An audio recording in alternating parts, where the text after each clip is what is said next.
Shalom, shalom, shalom, shalom, bien-aimés dans le Seigneur. Je bénis l'Éternel, notre Dieu, notre Roi, notre Papa tout-puissant qui nous donne encore l'occasion aujourd'hui de lui rendre grâce, de lever nos mains vers le ciel et honorer son saint nom. Nous bénissons chacun d'entre nous dans le nom de Jésus et nous croyons que celui qui est juste et fidèle a un regard particulier sur nous tout le long de cette semaine. Il a eu un regard particulier sur nous tout le long de cette semaine. Alors que voici, la semaine est écoulée, nous ne pouvons pas passer à une autre semaine sans lui dire combien nous l'aimons, combien nous sommes reconnaissants et combien nous sommes émerveillés par sa grâce infinie. Je voudrais, pour ce faire, nous permettre de dire quelques mots, juste pour remercier le Seigneur et appeler le Saint-Esprit pour qu'il vienne pendant ces temps nous conduire dans ce partage de cette parole. Saint-Esprit, toi qui es avec nous tous les jours, nous glorifions le nom du Seigneur, nous te rendons grâce de ce que tu es Dieu parmi nous et que tu nous accompagnes chaque jour durant, chaque heure, chaque minute, chaque seconde. Tu es avec nous, tantôt d'une façon, tantôt d'une autre. Nous essayons de porter nos oreilles vers toi, entendre avec nos oreilles spirituelles. Et lorsque tu nous parles, d'une manière ou d'une autre, nous t'entendons parler parce que tu n'es pas, Seigneur, dans notre intelligence. Au départ, tu es dans notre esprit et nous recevons ta bonne semence qui se manifeste après en chacun d'entre nous au travers de notre intelligence, au travers de ce que nous voyons. Nous te bénissons, Seigneur Dieu Tout-Puissant, parce que nous savons que dans chaque chose que nos yeux physiques voient, toi tu es là et tu es parmi nous. D'ailleurs, il s'agit de ta création. Laisse que ton nom soit glorifié pendant ce temps et ces moments de partage. Nous te glorifions et nous te rendons gloire dans le nom de Jésus. Amen. Amen, amen, amen, bien-aimés.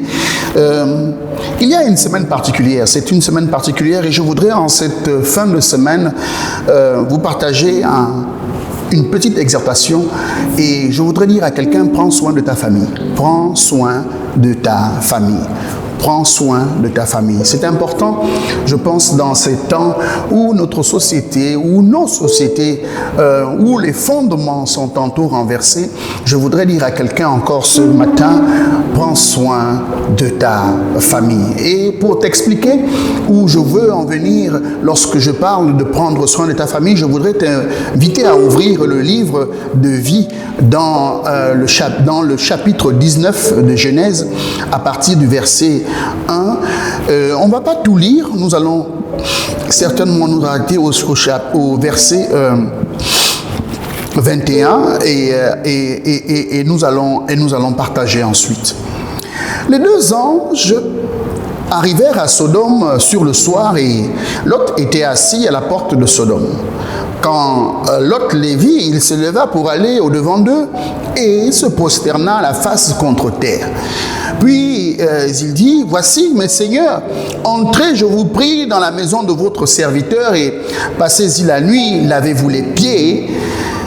Vous les verrez de bon matin et vous poursuivrez votre route. Non, répondirent-ils, nous passerons la nuit dans la rue. Mais Lot les pressa tellement qu'ils vinrent chez lui en entrant et entrèrent dans sa maison. Il leur donna un festin et fit cuire des pains sans levain. Et ils mangèrent. Il n'était pas encore couché que les gens de la ville, les gens de Sodome entourèrent la maison depuis les enfants jusqu'aux vieillards et toute la population était accourue. Ils appelèrent Lot et lui dirent, où sont les hommes qui sont entrés chez toi cette nuit? Fais-les sortir vers nous pour que nous les connaissions. Lot sortit vers eux à l'entrée de la maison et ferma la porte derrière lui. Et il dit, mes frères, je vous en prie, ne faites pas le mal. Voici, j'ai 2 filles qui n'ont point connu d'homme. Je vous les emmènerai dehors et vous leur ferez ce qui vous plaira. Seulement, ne faites rien à ces hommes puisqu'ils sont venus à l'ombre de mon toit. Ils dirent, retire-toi. Ils dirent encore, celui-ci est venu comme un étranger et il veut faire le juge. Eh bien, nous te ferons pire qu'à eux. Et pressant Lot avec violence, ils s'avancèrent pour briser la porte. Les hommes étendirent la main, firent entrer Lot vers eux dans la maison et fermèrent la porte. Et ils frappèrent d'aveuglement les gens qui étaient à l'entrée de la porte, depuis le plus petit jusqu'au plus grand, de sorte qu'ils se donnèrent une peine inutile pour trouver la porte. Au verset 12, les hommes dirent à Lot, qu'as-tu encore ici? Gendre, fils et filles, et tout ce qui t'appartient dans la ville, fais-les sortir de ce lieu. Car nous allons détruire ce lieu parce que le cri contre ses habitants est grand devant l'Éternel. L'Éternel nous a envoyés pour le détruire. Lot sortit, parla à ses gendres qui avaient pris ses filles. Levez-vous, dit-il, sortez de ce lieu, car l'Éternel va détruire la ville. Mais aux yeux de ses gendres, il parut plaisanter. Dès l'aube du jour, les anges insistèrent auprès de Lot en disant, lève-toi, prends ta femme et tes 2 filles qui se trouvent ici, de peur que tu ne périsses dans la ruine de la ville. Et comme il tardait, les hommes le saisirent par la main, lui, sa femme et ses 2 filles, car l'Éternel voulait l'épargner. Ils l'emmenèrent et le laissèrent hors de la ville. Amen. Amen, amen, amen. C'est une longue lecture, mais cette histoire, je pense, est l'une des histoires de la Bible qui est la plus connue de tous, la plus partagée, l'histoire de la destruction de Sodome et Gomorrhe. Et d'ailleurs, lorsque on parle des épisodes de la Bible où la sentence de Dieu se manifeste avec beaucoup de vigueur, nous n'oublions pas l'histoire de Sodome et Gomorrhe. De la même manière, d'ailleurs, que nous n'oublions pas l'histoire du déluge avec Noé. Si d'une part, nous avons la destruction du monde avec de l'eau, d'autre part, nous avons la destruction de Sodome et Gomorrhe avec le feu. Des symboles très importants que je vous invite à aller encore creuser davantage pour comprendre comment le Seigneur agit, d'une part avec de l'eau et d'autre part avec le feu.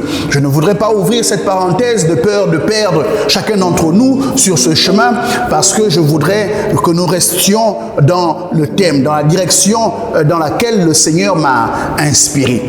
Et je voudrais répéter à quelqu'un encore ce matin, prends soin de ta famille. La famille, pourquoi? Parce que je pense que le monde, c'est d'abord la famille. Le monde commence avec une famille. Le monde de tout temps a commencé avec une famille. La famille d'Adam, le premier homme, celui qui, né de son père, l'Éternel, le Dieu Tout-Puissant, va être amené sur la terre, façonné sur la base de la terre et amené à l'existence. Alors qu'il venait à l'existence, le Seigneur va de la côte d'Adam tirer Ève pour lui donner une aide semblable afin qu'il ne soit pas tout seul.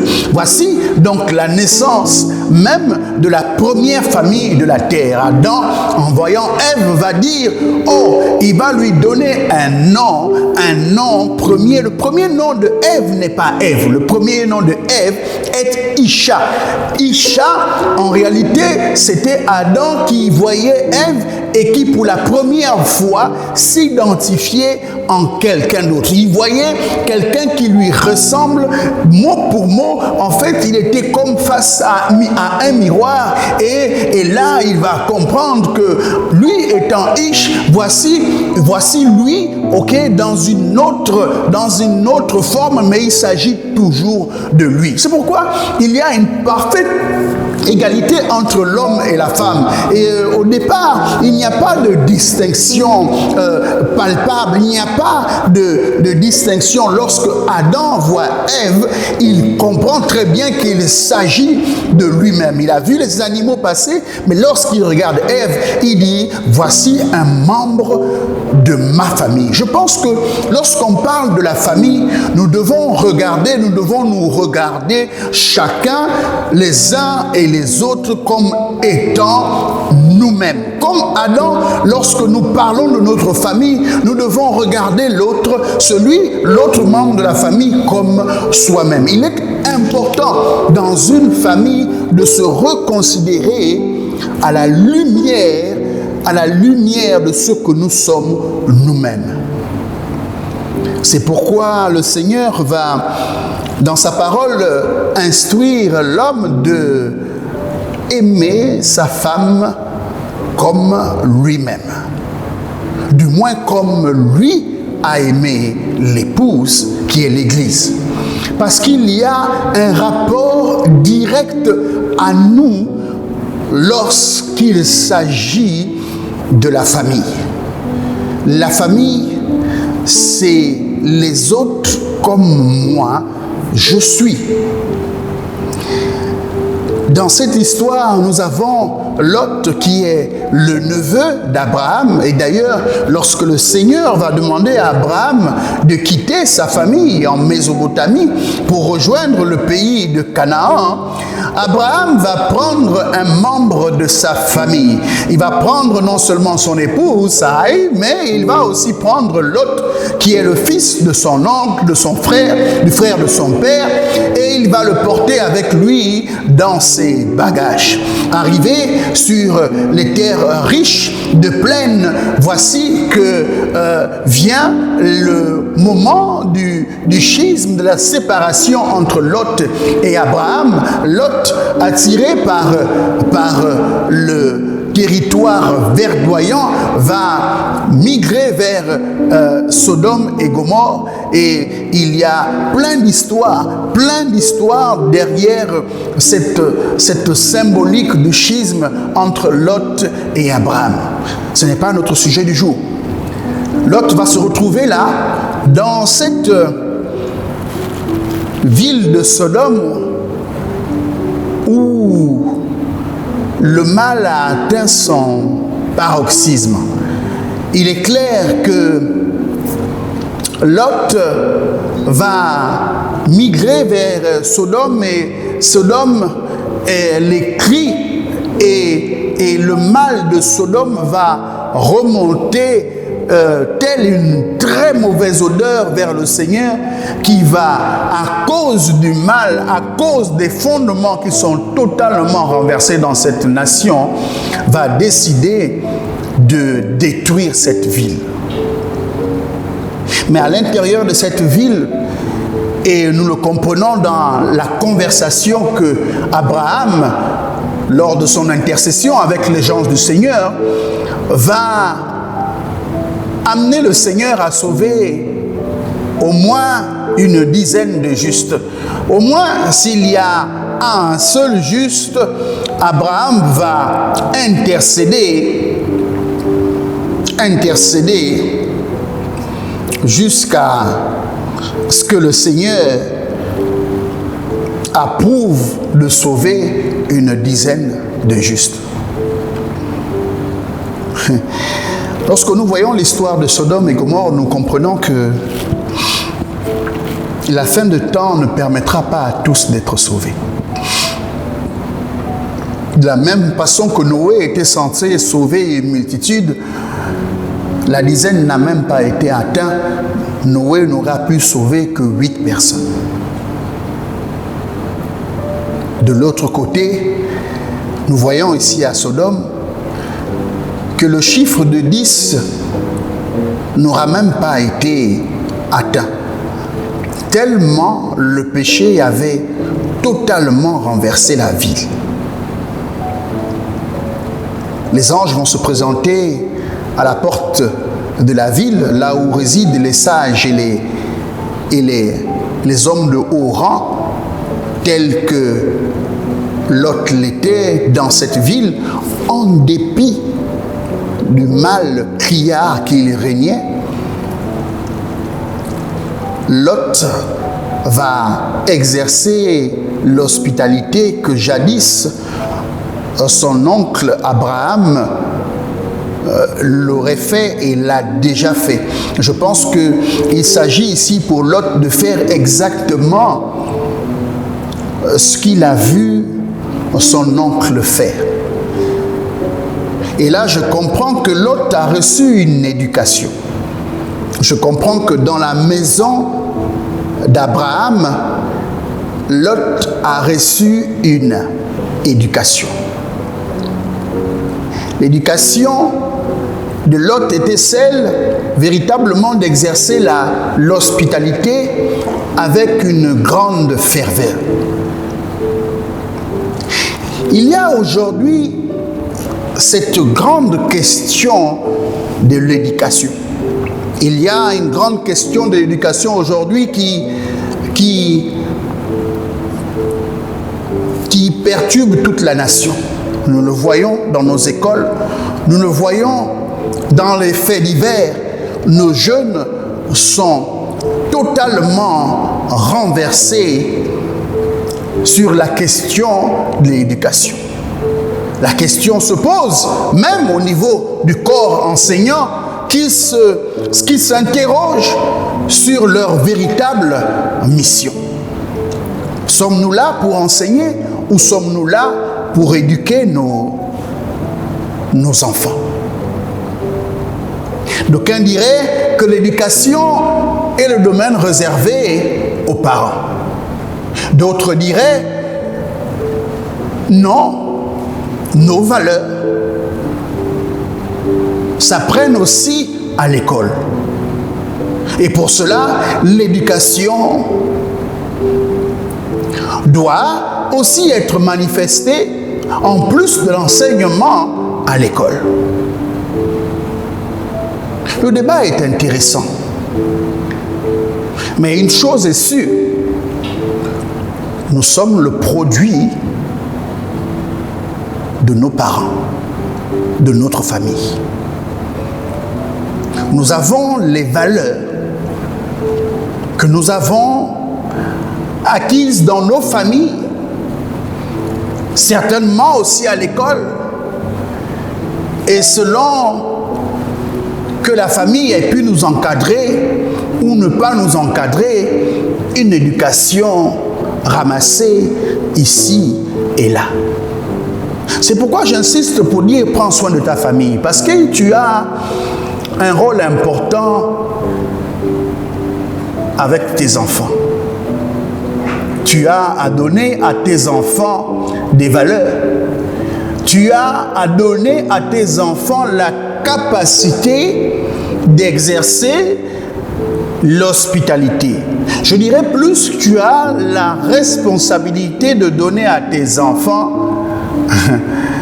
la capacité de reconnaître les anges de Dieu. J'ai écouté quelque part une interview qu'un directeur de la Banque centrale avait avec un journaliste.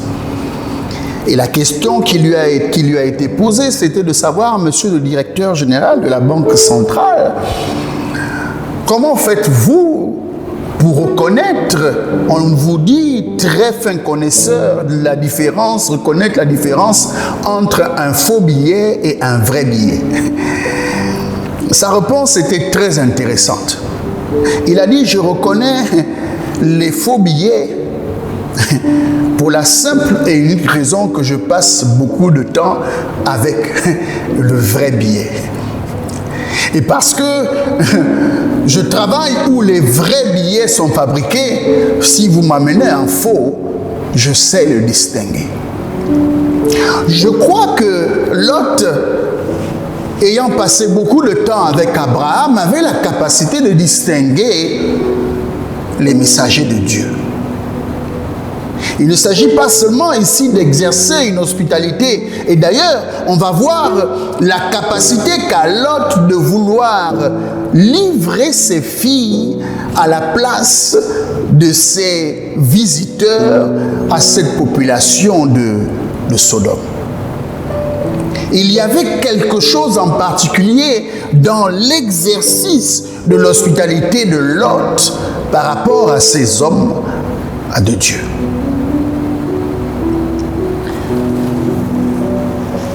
Prends soin de ta famille. Prends soin de ta famille. Il y a des valeurs que tu as à donner qui vont sauver la vie à tes enfants, à ton épouse et à tous ceux qui sont autour de toi. Il y a des valeurs qui doivent tirer leur fondement dans la maison du Père. C'est pourquoi Lot va inviter ces gens à venir dans la maison et leur offrir du pain sans levain. Le pain sans levain ici, et nous le savons, symbolise un peu un pain incorruptible, là où le péché n'est pas passé. Et je comprends en ce moment-là que Lot va offrir à ses visiteurs le pain de vie, le véritable pain qui est Christ Jésus. Ils vont manger le pain sans levain et seulement après avoir mangé, ils vont exercer la grâce qui sauve Lot. Je dis à quelqu'un, toi qui es dans ta maison, est-ce que tu partages le pain sans levain? Est-ce que les valeurs que tu donnes à tes enfants sont du pain sans levain? Parce que c'est cela qui attire la grâce et la faveur dans ta maison. Tout commence dans nos maisons. Tout ce que nous avons à donner se trouve dans la maison du Père. Bien-aimé, je parle à quelqu'un et je lui demande: dans quelle maison vis-tu? Es-tu dans la maison du Père ou dans la ville de Sodome? Nous sommes dans une nation et dans notre pays où les fondements sont totalement renversés. Les fondements sont si renversés que nous traversons une période où nous parlons de restauration des institutions. Mais si je pouvais ajouter une formule à cette restauration des institutions, je parlerai aussi de restaurer les hommes. Parce que dans notre histoire, ce ne sont pas seulement les institutions qui ont failli. Nos lois, d'ailleurs, n'ont pas toujours été des mauvaises lois. Mais les hommes, eux, ont failli dans cette nation. C'est pourquoi je pense qu'il est important de restaurer aussi les hommes. Mais la restauration des hommes passe par l'éducation dans les maisons, dans les familles, passe par une personne qui a décidé dans sa maison d'inviter sa famille à la table du pain sans levain. Oui, bien-aimé, Lot, celui qui est appelé le juste, va s'opposer aux valeurs de la ville de Sodome. Il va sortir de la maison et se tenir en rempart entre les siens, entre le pain sans levain entre les envoyés de Dieu, entre les valeurs de sa maison et les valeurs de Sodome. Je dis à quelqu'un encore, toi qui es dans ta maison et qui subit la pression, qui subit la grosse pression de la société actuellement, je te demande de rester fidèlement attaché aux valeurs de ta maison, aux valeurs du pain sans levain. Il en va de ta survie, il en va de la survie de ta maison, il en va de la survie de ta famille. Bien-aimés, cette histoire est très importante parce qu'elle nous permet de comprendre à quel point aujourd'hui nous sommes assaillis dans nos maisons par les agresseurs de Sodome. Ils viennent dans nos maisons au travers de la télévision, ils viennent dans nos maisons au travers du téléphone, ils viennent dans nos maisons au travers de tout ce que nos enfants peuvent apprendre comme éléments à l'extérieur. Et lorsqu'ils sont rentrés dans nos maisons, nous sommes totalement éprouvés, nous sommes totalement désemparés. Y a-t-il des hommes dans cette nation qui ont le courage de sortir et se tenir en rempart face à l'adversité de ce monde qui est devenu totalement méchant? Cette histoire de Sodome et Gomorrhe nous enseigne à revenir à l'essentiel. Et je crois que l'essentiel réside dans le repas que nous partageons dans nos maisons. Cette histoire réside dans le repas que nous partageons dans nos maisons. J'ai encore le souvenir de cet agneau qui devait être mangé à l'intérieur des maisons avec du pain sans levain. Cet agneau qui devait être consommé, partagé avec ses voisins, de sorte que ceux qui auront consommé cet agneau et dont le linteau devant la maison était aspergé de sang devaient bénéficier du salut face à la mort qui sonnait à leur porte. Il y a, est-ce que je comprends ici, quelque chose que nous avons besoin de manger dans nos maisons. Et la question que je me pose, c'est de savoir, que manges-tu dans ta maison? Est-ce le journal télévisé? Est-ce des TikTok? Est-ce toute autre sorte de films? Toute autre sorte d'informations? Et jamais de pain sans levain.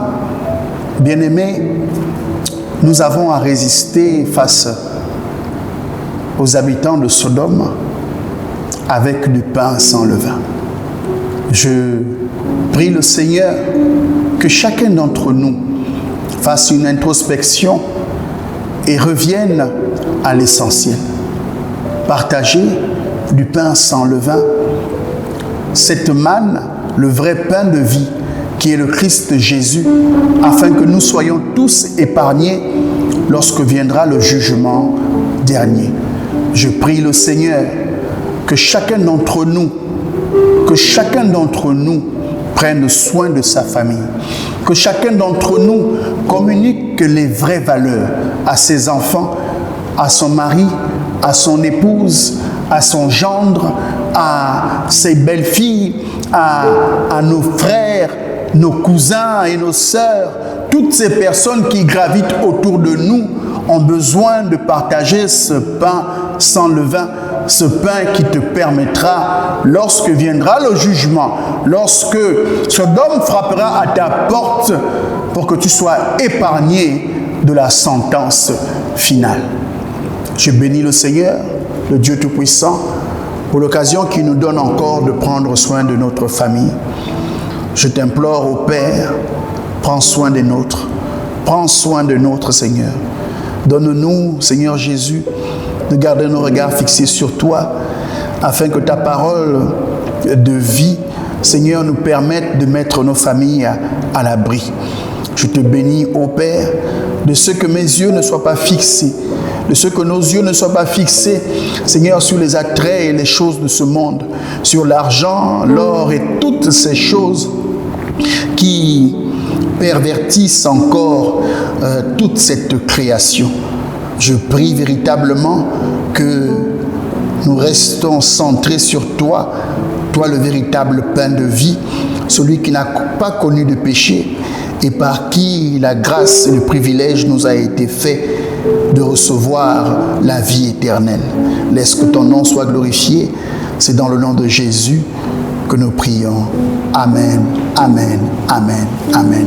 Soyez bénis, bien-aimés, prenez soin de votre famille et je bénis le Seigneur pour chacun d'entre nous dans le nom de Jésus. Amen.